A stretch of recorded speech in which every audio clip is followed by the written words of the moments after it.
June présente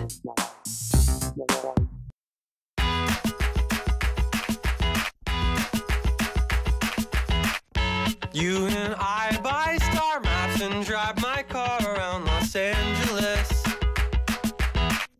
Salut les filles, aujourd'hui je vous fais voyager, direction Saint-Germain-en-Laye et Villejuif. Oui, je sais, ce n'est pas très exotique, mais on va rencontrer deux filles qui ont décidé de faire le tour du monde. Et ça, franchement, c'est des paysans. Allez, Julie Gaëlle, roule! Notre road trip commence. En route pour rencontrer Maria, 30 ans. L'année dernière, elle a tout plaqué pour faire ce que l'on a souvent envie de faire, mais que l'on n'ose pas toujours, un tour du monde. Bonjour Maria.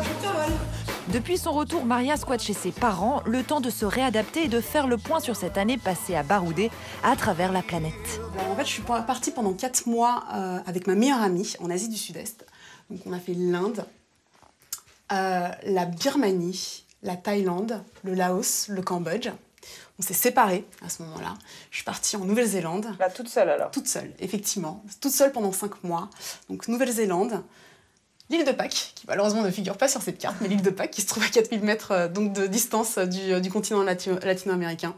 Le Chili, l'Argentine, le sud du Brésil, l'Équateur et la Colombie. Et alors, qu'est-ce que tu as préféré, voyager toute seule ou avec ta meilleure amie? Je pense que c'est 2 voyages complètement différents. Je les ai beaucoup aimés tous les deux. Quand on voyage de cette manière-là, je pense qu'on vit tellement de choses, on apprend et voit tellement de beauté qu'on a besoin d'avoir quelqu'un de proche avec qui partager tout ça. Après, le fait de voyager tout seul est une aventure fabuleuse. Tout simplement parce que vous vous retrouvez en fait seul face à vous-même. Vous vous rendez compte de toutes les ressources finalement cachées et des ressorts en fait insoupçonnés que vous avez. Est-ce que tu as eu peur parfois d'être seule, une fille seule? Pour être tout à fait sincère, non. C'est sur un coup de tête que Maria a décidé de partir. En moins de 4 mois, elle a tout plié et booké ses billets. Je suis partie parce que je me suis un peu perdue. Je pense que j'ai fait une crise de la trentaine en fait. J'avais un boulot en com que j'aimais beaucoup, mais que je laissais empiéter en fait sur ma vie. Le rythme et les responsabilités m'ont complètement submergée. J'avais plus le temps de voir ni mon copain, ni ma famille, ni mes amis. Et puis un jour, mon corps m'a lâchée. Et c'est là que j'ai décidé en fait de réagir. Ok, mais parlons fric. Est-ce que ça coûte cher de faire le tour du monde? Moi, j'avais prévu en fait un budget global de 15 000 €. Et finalement, je n'ai pas dépassé les 12 000 €. 12 000 € tout inclus. Hein. Avec les billets d'avion, transport, logement, etc.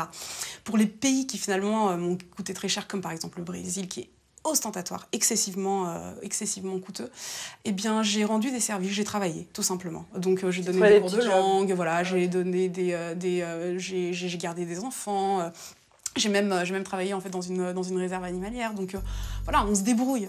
Ah, ça c'est sûr qu'il faut se débrouiller, et encore plus quand il s'agit de s'habiller, car forcément on ne peut pas emporter toute sa garde-robe. C'est la minute truc et astuce. Voilà ce dans quoi a tenu ma vie pendant ces 9 petits mois. Un sac de finalement 60 litres. C'était ta maison, quoi. C'était ma maison, exactement. Une maison qui peut contenir quand même jusqu'à 15 kg. Je vous montre grosso modo le volume d'affaires. C'était à peu près ça. Allez hop.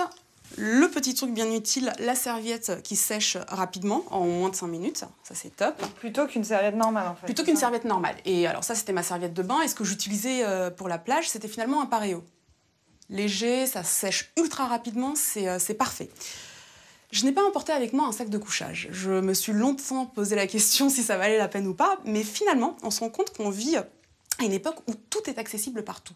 Et finalement, les gens qui sont le mieux placés pour vous équiper, eh bien, ce sont les populations auprès desquelles on se rend. Donc j'ai décidé de ni prendre de tente, ni prendre de sac de couchage, ce qui en plus de ceci est quand même un tant soit peu encombrant. Et je suis par contre partie avec un sac à viande. C'est ce qui m'a isolée des environnements que je pouvais parfois trouver un peu crades, quoi, clairement. Mais ce truc-là m'a clairement sauvé la vie, notamment en Inde. Mais aussi une polaire, 2 hauts à manches longues, 2 débardeurs, 2 t-shirts, un caleçon et... une petite robe en coton quand même, parce qu'il y aura forcément des moments où vous sortirez. Des vêtements que l'on plie comme ça. Mes fringues ne ressemblaient à rien du tout, mais en fait, je les enroulais. Vous voyez, je faisais ça, littéralement. Hop, Ça fait gagner de la place. Ça fait gagner énormément de place. À ça, on rajoute les accessoires qui pèsent bien lourd, un appareil photo, un disque dur, un netbook, les trousses de pharmacie et de toilette. Et je me suis passée de tout le reste. Sachant que dans mon ancienne vie, j'ai eu tendance à beaucoup acheter. En tout cas à dépenser pas mal de sous en fait en fringues, et je me suis rendu compte que finalement on se contente de très très peu. Aujourd'hui, Maria réfléchit à de nouveaux projets professionnels. En tout cas, merci pour tous ces précieux conseils.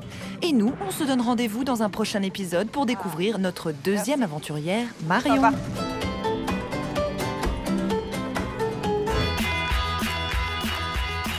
I drive 1,000 miles an hour and I won't go on and on. You are always looking out for me.